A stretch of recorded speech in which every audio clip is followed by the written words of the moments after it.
ನಾವು ಈ mobile snatching ಏನು ರಾಬ್ರಿ ಪ್ರಕರಣಗಳಿದ್ದಾವೆ ಅದರಲ್ಲಿ ಒಂದು ತಲೆ ಮರೆಸ್ಕೊಂಡಿರೋ ಆರೋಪಿಗಳ ಬಗ್ಗೆ ವಿಶೇಷ ತಂಡವನ್ನು ಮಾಡಿ ಕಾರ್ಯಾಚರಣೆ ನಡೆಸ್ತಾ ಇತ್ತು.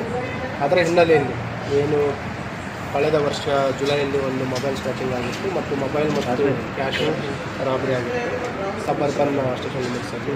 ಅದರಲ್ಲಿ ತಲೆ ಮರೆಸ್ಕೊಂಡ ಆರೋಪಿಗಳ ಬಗ್ಗೆ ಖಚಿತ ಮಾಹಿತಿ ಬರುತ್ತೆ. ಅದರಲ್ಲಿ ಇವತ್ತು ಬೆಳಗಿನ ಜಾವ 3 ಜನ ಆರೋಪಿಗಳಿಗೆ ಬಂಧಿಸುವಲ್ಲಿ ಯಶಸ್ವಿಯಾಗಿದ್ದಾರೆ ಮತ್ತು ಇದಕ್ಕೆ ಯಾರು ಒಂದು ತಂಡ ಕಟ್ಕೊಂಡು ರಾಬರಿ ಮಾಡಿಸ್ತಾ ಇತ್ತು ಅದರಲ್ಲಿ ಅವನನ್ನ ಬಗ್ಗೆ ಮಾಹಿತಿ ಕಲೆ ಹಾಕಲಿಕ್ಕೆ ತಂಡ ಶ್ರಮಿಸ್ತಾ ಇದ್ದಾರೆ. ಒಬ್ಬ ತಲೆ ಮರೆಸ್ಕೊಂಡು ಆರೋಪಿಯನ್ನು ವಶಕ್ಕೆ ಅರೆಸ್ಟ್ ಮಾಡಬೇಕಾದ್ರೆ ಅವರು ನಮ್ಮ ಸಿಬ್ಬಂದಿ ಮೇಲೆ ಹಲ್ಲೆ ಮಾಡ್ತಾರೆ ಸಿಬ್ಬಂದಿ. ಆ ಸಂದರ್ಭದಲ್ಲಿ ಸಬ್ ಇನ್ಸ್ಪೆಕ್ಟರ್ ಅವರು ಅವನ ಬಲಗಾಲಿಗೆ ಫೈರ್ ಮಾಡಿ ಅವನನ್ನು ಬಂಧಿಸುವಲ್ಲಿ ಯಶಸ್ವಿಯಾಗಿದ್ದಾರೆ.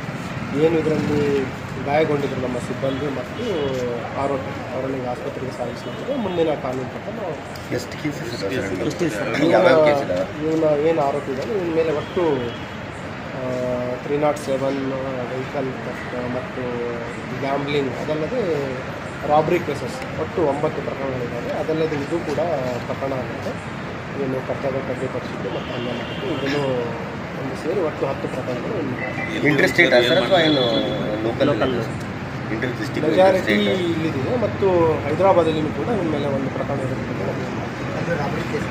ಎಲ್ಲ ರಾಬ್ರಿ ಮತ್ತು 307 ಕಳ್ಸ್ ಕೇಸ್ ಇದೆ. ಅದಲ್ಲದೆ ಈ ಪ್ರಿವೆಂಟಿವ್ ಸೆಕ್ಷನ್ಗಳಲ್ಲಿ ಕೂಡ ಕೇಸ್ ಮಾಡಲಿಕ್ಕೆ ಮುಖ್ಯವಾಗಿ ಏನಂತಂದರೆ ಇವರು ಒಂದು ತಂಡ ಕಟ್ಸ್ಕೊಂಡು ಈ ನಮ್ಮ ಯೂನಿವರ್ಸಿಟಿ ಪೊಲೀಸ್ ಸ್ಟೇಷನ್ ಲಿಮಿಟ್ಸಲ್ಲಿ ಮತ್ತು ಗ್ರಾಮೀಣ ಪ್ರದೇಶದಲ್ಲಿ ಸಮಯ ಅದರಲ್ಲಿ ಕೆಲವು ಆರೋಪಿಗಳೇನಂತಂದರೆ ಈ ಏನು ಕಪಲ್ಸ್ ಇರ್ತಾರೆ ಜೋಡಿಗಳೆಲ್ಲ ಟಾರ್ಗೆಟ್ ಮಾಡಿ ಅವ್ರ ಹತ್ರ ಮೊಬೈಲ್ ಮತ್ತು ಕ್ಯಾಶನ್ನು ದರೋಡೆ ಮಾಡುವಂಥದ್ದು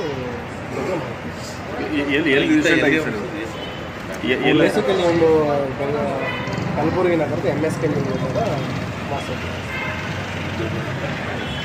ಅದು ಖಚಿತವಾದ ಉದ್ಯೋಗವನ್ನು ಹೆಚ್ಚಿನ ವಿಚಾರಣೆ ಮಾಡ್ತೀವಿ ಮಾಡಿ ಮುಂದಿನ ಮಾಹಿತಿ